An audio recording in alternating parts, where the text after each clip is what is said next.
Welcome to British Focus, the channel where we break down the most crucial issues shaping Britain today. If you haven't already, make sure to like this video, subscribe, and hit the notification bell to stay updated on the latest political developments. During a speech in the House of Lords, Baroness Claire Fox delivered a scathing critique of what she described as ideological overreach within government departments. She expressed deep concern over the increasing politicisation of the civil service, arguing that it threatens the neutrality and professionalism that citizens expect from public institutions. One of the key examples she highlighted was the practice of civil servants including their preferred pronouns in email signatures, which she deemed an act of unnecessary virtue signalling. According to Fox, such displays shift the focus away from impartial governance and instead introduce partisan political beliefs into government work.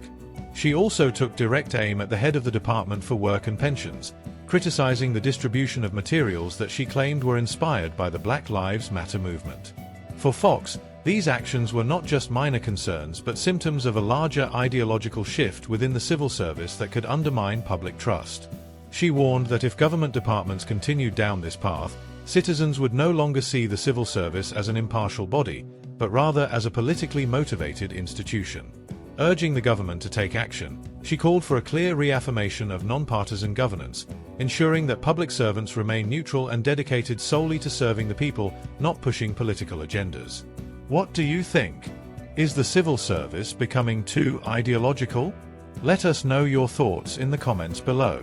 Stay tuned for more as we break down the latest news from across the UK. You'll remember senior civil servants openly in tears the morning after the Brexit vote, or the civil service union threatening to go on strike over the Rwanda scheme. Troubling examples of a politicised civil service. But I want to focus on a more insidious trend, and one in denial. The civil service is drowning in identity and diversity groupthink. It's hiding in plain sight. Every time you get an email with pronouns in the signature, or see civil servants wearing those rainbow progress lanyards, it's a one-sided display of an allegiance to a contentious political ideology. You might agree or disagree with the ideological position that these markers point to, but there's no doubt signing off she, her is as partisan, surely, as ending an email with the slogan adult human female or from the river to the sea. In 2023, DWP civil servant Anna Thomas won a £100,000 settlement after she was wrongfully fired by her department. Her alleged gross misconduct was that she whistle-blew about the DWP's embrace of political ideologies such as critical race theory, which she feared breached the civil service code.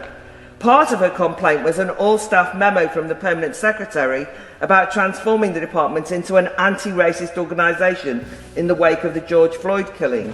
This included circulating BLM-inspired materials asking white staff to assume they were racist. Do we really believe such white privilege-obsessed officials or deaf complainants as providing objective and impartial advice to ministers? Other news now, and it seems like the debate over Heathrow's third runway is heating up once again. Chancellor Rachel Reeves has come out in full support of expanding the airport, arguing that a third runway would actually improve air quality. Her reasoning? That allowing planes to land directly rather than circling over London would cut emissions. Now, that's an interesting claim, one that many environmentalists and political critics aren't buying. And honestly, can you blame them? This is the same Rachel Reeves who, back in 2020, fiercely opposed the expansion of Leeds Bradford Airport, saying it would increase noise and air pollution and undermine Leeds' goal of becoming a carbon-neutral city by 2030. Yet now, she suddenly sees airport expansion as a solution to pollution? The hypocrisy is glaring, and many are calling her out for it. Is this really about improving the environment, or is it simply about economic growth, no matter the cost? Of course, the Chancellor insists that things have changed since 2020. She points to sustainable aviation fuel and advances in electric planes as game changers. But let's be real, while these technologies are improving, they are far from being widespread enough to justify a massive airport expansion. The reality is that adding a third runway at Heathrow would drastically increase the number of flights, from 480,000 to 720,000 annually, and that's bound to have a major environmental impact. The claim that this expansion would reduce emissions sounds more like political spin than scientific fact. And Reeves isn't the only one facing backlash. Ed Miliband, the Secretary for Net Zero, has made it clear that the project won't go ahead if it breaches the UK's carbon targets. Speaking before the Commons Environmental Audit Committee, Miliband stressed that any aviation expansion must fit within the country's carbon budgets, or it simply won't be approved. That's a pretty big obstacle for Heathrow's third runway, because let's face it, the numbers don't look good. Beyond environmental concerns, there are huge logistical issues. For starters, the expansion would seriously impact local infrastructure. The M25 motorway, one of the busiest roads in the UK, would have to be significantly modified, causing years of disruption. Then there's the issue of housing. Around 1,000 local homes would need to be purchased and demolished to make way for the new development. These are not minor hurdles, they are massive, costly challenges that make the project even more controversial. And let's talk about the politics of this decision. Reeves might be pushing for expansion now, but not everyone in the government is on board. There are deep divisions, with Labour's own environmental policies clashing with its pro-business agenda. It's no secret that the aviation industry is extremely powerful, and there's no doubt they've been lobbying hard for this expansion. Green Party MP Caroline Lucas has blasted the government for listening more to big business than to climate scientists, and honestly, she's got a point. The UK's own Climate Change Committee has repeatedly warned against large-scale airport expansion. Yet here we are, still debating whether Heathrow should grow even bigger. Reeves is trying to rebrand this expansion as a progressive move, one that will benefit the economy while keeping the UK on track with its climate goals. But how realistic is that? If this were really about improving air quality, why did she oppose airport expansion in her own constituency of Leeds just a few years ago? Is it just a coincidence that Heathrow is a major economic hub while Leeds Bradford is more of a regional airport? Or is this simply a case of political convenience, supporting airport expansion when it benefits the national economy, but opposing it when it might anger local voters? And what about the local communities who would be affected by this expansion?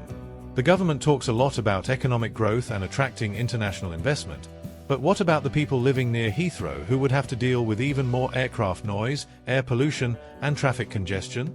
The residents of West London are already fed up with the noise levels from Heathrow, and adding hundreds of thousands of extra flights per year is only going to make things worse.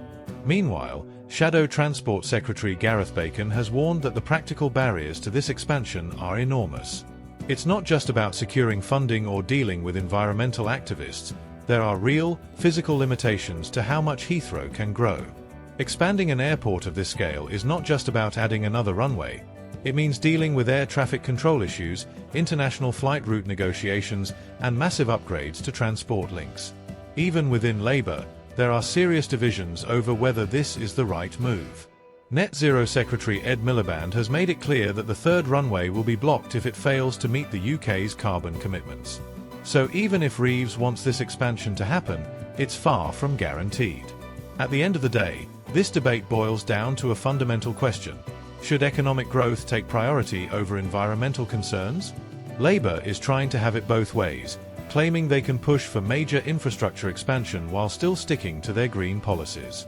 But many experts argue that you can't expand Heathrow in the way they're proposing without increasing emissions and environmental damage. So what do you think? Is this just another case of political hypocrisy, or do you believe the government can really balance economic growth with environmental responsibility? Should Heathrow be expanded, or should the UK be looking at alternative solutions, like investing more in high-speed rail to cut down on domestic flights? Let us know in the comments below. This is a debate that isn't going away anytime soon. If you enjoyed this breakdown, make sure to like the video, subscribe to British Focus, and hit that notification bell so you never miss an update. We'll be keeping a close eye on this issue and bringing you the latest developments as they unfold. Thanks for watching, take care, and see you next time. Other news now, and yet another controversy has emerged in Westminster. This time, it's David Lammy under fire for allegedly misleading Parliament over the Chagos Islands Agreement. The activist group Chagos Voices has sent a formal letter to the Foreign Secretary, accusing Lammy of making false claims about consultations with the Chagosian people. Now, if this is true, it's a serious accusation. For those who don't know, the Chagos Islands have been a long-standing point of contention. The UK forcibly removed the native population in the 1960s and 70s to make way for a US military base, leaving the Chagossians displaced for generations. It's one of Britain's most shameful colonial legacies, and today, many of those people are still fighting to reclaim their homeland. So when the government claims to be consulting them on their future, it had better be transparent and honest, not just going through the motions. But according to Chagos Voices, that hasn't been the case. They argue that Lamy drastically changed the UK's negotiating position without keeping them informed. And honestly, can we really be surprised? Time and time again, politicians make big, bold statements about human rights and justice, but when it comes to real action, things tend to happen behind closed doors, often in the interests of the government, not the people affected. Former Foreign Secretary James Cleverly has weighed in on the issue, slamming Labour's handling of the negotiations. He claims that when he was in charge, he always maintained clear red lines, never agreeing to a deal that compromised the UK's position. According to Cleverly, Labour has now weakened Britain's negotiating stance, allowing more demands and concessions to creep into the agreement. Now, the question is, what exactly has Labour agreed to? And why weren't the Chagossians properly informed? It's no wonder that legal action is now on the table. Activists are challenging the agreement, claiming that the UK government has made decisions about their future without meaningful consultation. And let's be clear, if the government is making politically expedient decisions, rather than ones that genuinely represent the interests of the people affected, it's a major betrayal. This isn't just about one negotiation. It's about a pattern of behaviour from governments, both Labour and Conservative, who say all the right things about democracy, inclusion and fairness but then fail to follow through when it truly matters. Chagossians have spent decades being ignored, displaced and sidelined. They deserve more than empty words and secretive deals. So what do you think? Has the UK government failed the Chagossian people once again? Or is this just political posturing from Labour's critics? Let us know your thoughts in the comments below. And if you haven't already, like this video, subscribe to British Focus, and hit the notification bell so you never miss an update on the issues shaping Britain today. Thanks for watching, take care, and we'll see you next time.